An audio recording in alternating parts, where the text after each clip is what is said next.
This year, 2014, marks the 100th anniversary of the beginning of World War I and the 75th anniversary of the beginning of World War II. An international seminar is being held in Beijing to commemorate and to reflect on the two wars that have shaped the world for decades. CCTV's Ai Yang reports. More than 200 historians and academics from 18 countries have gathered in the city of Beijing to commemorate the First and Second World War. They believe the lessons learned from those two bloody wars should never be forgotten.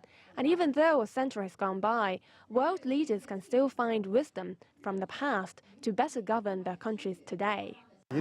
There are practical as well as academic significance in holding a seminar like this right now.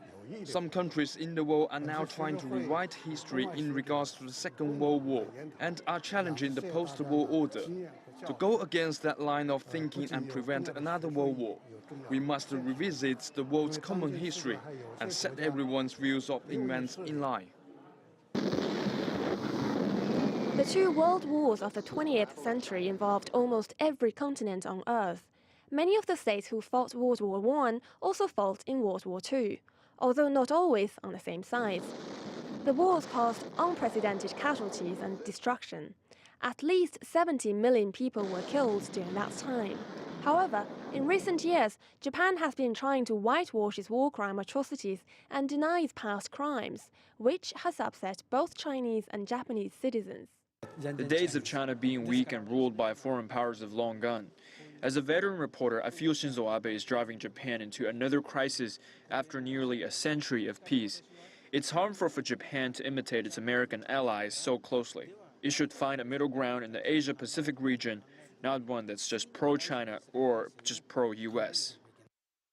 Speakers from the developing world believe leaders today should avoid hostile attitudes when mediating regional conflicts and focus on mutual development. We noticed that Africa still grapples with the same issues that it had during the war. And so, especially in sub-Saharan Africa, we beckon on our leaders to focus on genuine developmental issues to avoid occasions for war, and also to be the developed countries should help us in genuinely collaborating with our leaders so that we can liberate our continent from the present challenges. While the world still suffers from Cold War sentiment to some degree, participants say there are also solutions. Problems related to economic competition and rivalry are still with us. I think the major lesson is that to try to develop international institutions that can really deal with this problem.